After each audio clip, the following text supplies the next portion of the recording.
Buenas tardes, gracias a ustedes, a sus órdenes. Ya escuchaba usted al exsecretario de Comunicaciones y Transportes, asegura que Mitre decía que no era posible, pero de acuerdo con las investigaciones que hizo el equipo del gobierno, tienen todas las capacidades y están con la total de seguridad de que estos 3 aeropuertos pueden operar de manera simultánea. ¿Es así? No, no es así. Mire, ellos hicieron un rediseño inicial del espacio aéreo, alegando que íbamos a migrar de la navegación convencional a la navegación satelital. Ese argumento es válido, es correcto y había que hacerlo. Nada más que la segunda intención de ese rediseño fue el desalojar el espacio aéreo que está sobre Santa Lucía y tratar de que operaran de manera simultánea. Ahora, ¿qué ocurrió? Bueno, pues que perjudicaron al Aeropuerto Internacional de la Ciudad de México con unos procedimientos muy largos, muy pegados a la orografía, lo que produce mucha turbulencia, los hace inflexibles para el control de tráfico aéreo, y son muy largas las llegadas. Hicieron otra llegada por el sur también muy larga para un aeropuerto que solo tiene una pista, lo que es riesgoso.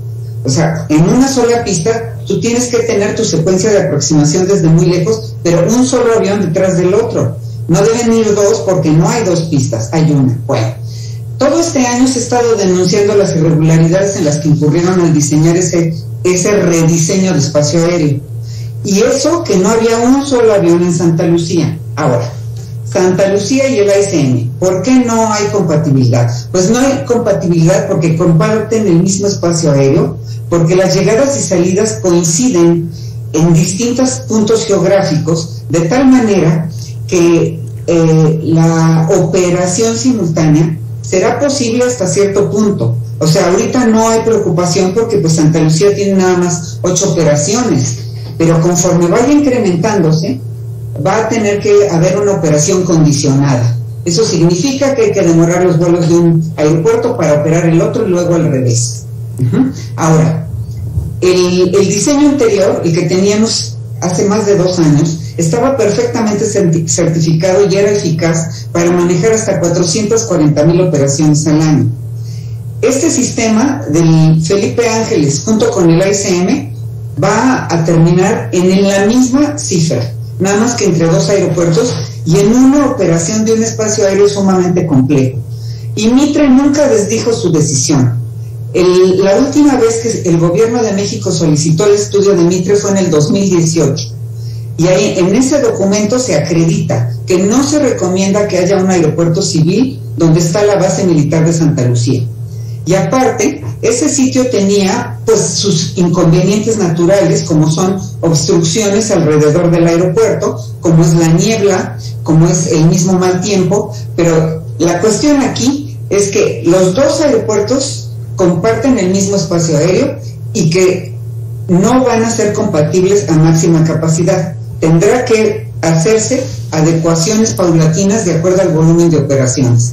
Pero sin embargo, ahorita no podemos hablar de Santa Lucía como un aeropuerto que va a crecer rápidamente. ¿Por qué? Porque un aeropuerto lleva 5 años de construcción y lo hicieron en 2, lo que quiere decir que estamos atrasados en varios temas, en los procedimientos de aproximación, en los estudios de capacidad, pero sobre todo la parte comercial. No hay mercado, no hay conectividad y no hay acceso al sitio.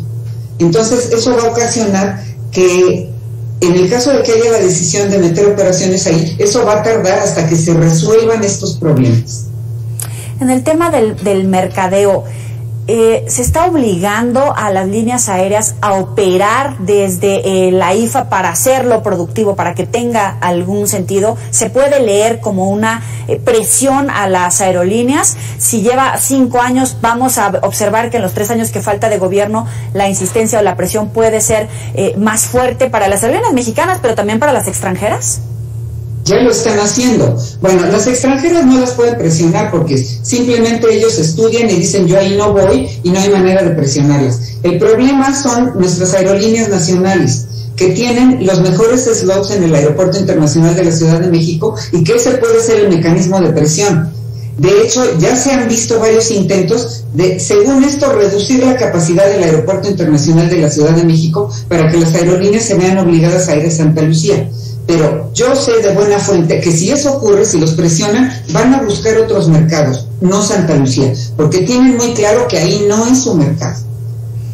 ¿Cuáles son otros mercados posibles para estas aerolíneas? Claro, por ejemplo, puedes hacer, no sé, una base en Guadalajara, con vuelos de corto alcance, una en Monterrey, o de plano, buscar otros países, o otras opciones, pero dejar un negocio productivo como es el Aeropuerto Internacional de la Ciudad de México para ir a experimentar y perder dinero a otro aeropuerto, eso no tiene ningún caso, y eso ya lo vivimos cuando se estrenó Toluca.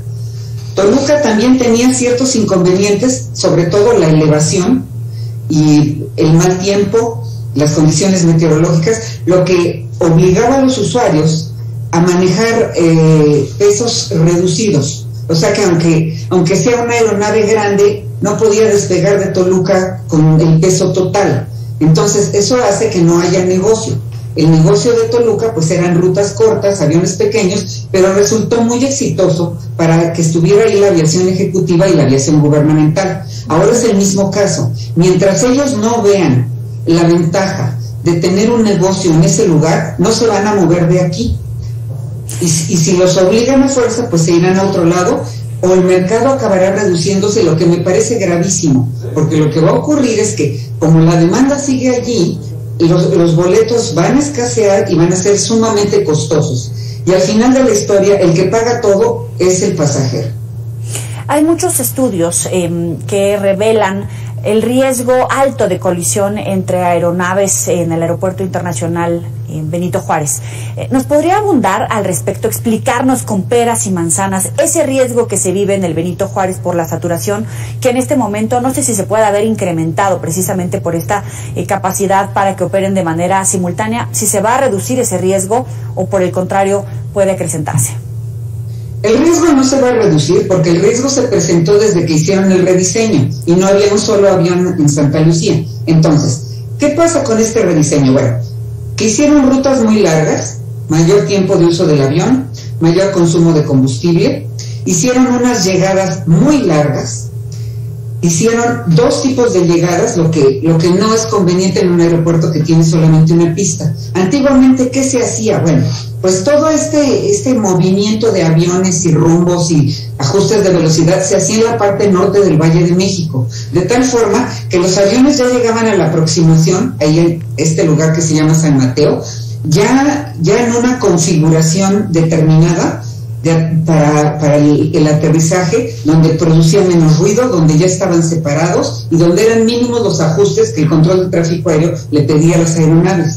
En este momento hay muchos ajustes de velocidad, cambios de instrucciones ya en la aproximación, ya en la llegada, y con dos llegadas que están de frente antes de hacer el viraje y quedar enfilados a la pista, hay muchos acercamientos de frente y ha habido acercamientos, casi colisión sobre la ciudad. El otro problema que tiene este diseño es que hay muchas aproximaciones fallidas con un despegue, y eso es un conflicto. ¿Qué es esto? Bueno, es que un avión que va a aterrizar decide volverse a ir al aire porque tiene alguna condición meteorológica que lo afectó, o porque la pista está ocupada, o porque la aproximación está desestabilizada. Entonces el avión, en lugar de aterrizar, vuelve a ascender, pero resulta que hay otro avión despegando abajo.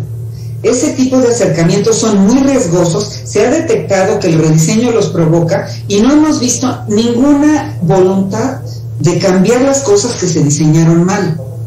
Y eso que no estaba Santa Lucía.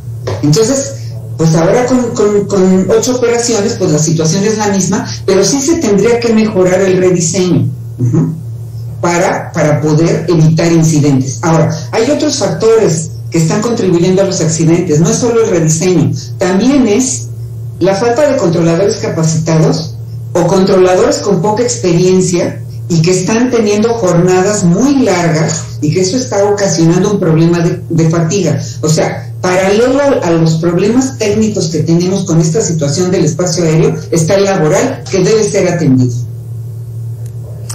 ¿Por qué hay tantas fallas en ese sentido? Una parte, por ejemplo, para adquirir la documentación, para mantenerse al día con sus exámenes médicos, licencias, etcétera, se vio atrapado por las medidas de aislamiento de la pandemia. Había muchos retrasos. Escuchamos en muchas ocasiones la fatiga de no solamente el personal en tierra, también de los tripulantes, de sobrecargos, de pilotos, y en este momento seguimos escuchando ese tipo de información. ¿Qué es lo que está pasando? Se están... adelante.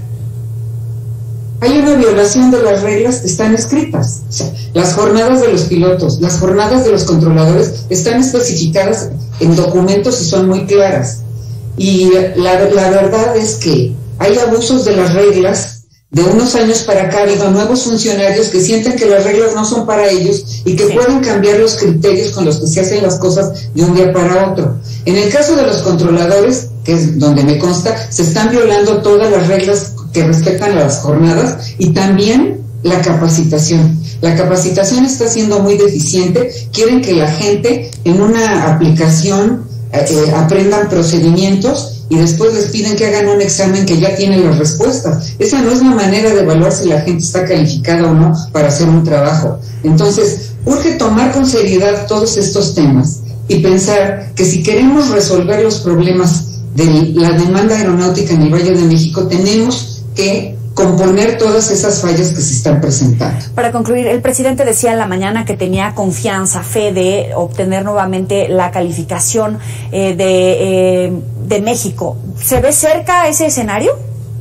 Yo no lo veo cerca, y te explico por qué. La Agencia Federal de Aviación Civil, los americanos, han tenido la buena disposición de estar viniendo periódicamente a ayudar en ese proceso. Nada más que el proceso para la recalificación tiene dos requerimientos: dinero y voluntad de hacerlo. Y no tienen ni presupuesto y por lo visto tampoco la voluntad, porque lo que yo sé es que la última vez que vinieron los americanos se quejaron que cada que vienen los atienden diferentes personas. Se requiere trabajar con un equipo, ¿sí? El gobierno de México tendría que aportar un equipo que esté dispuesto a aprender, a seguir la directriz de la FAA y llevar a cabo todo el proceso. Pero eso sin presupuesto es imposible. Y eso pues nos afecta muchísimo como país, porque nuestras aerolíneas no pueden crecer. ¿Quién le va a creer al gobierno de México que el aeropuerto está certificado si estamos degradados como autoridad aeronáutica? Qué grave, qué duras palabras. Confiamos en tu experiencia, por eso queríamos hablar con las personas más capacitadas, experimentadas en este sector. Muchísimas gracias, María Larriba, por estos minutos para la auditoría de Mega Noticias. Para servirte, buen día. Buen día.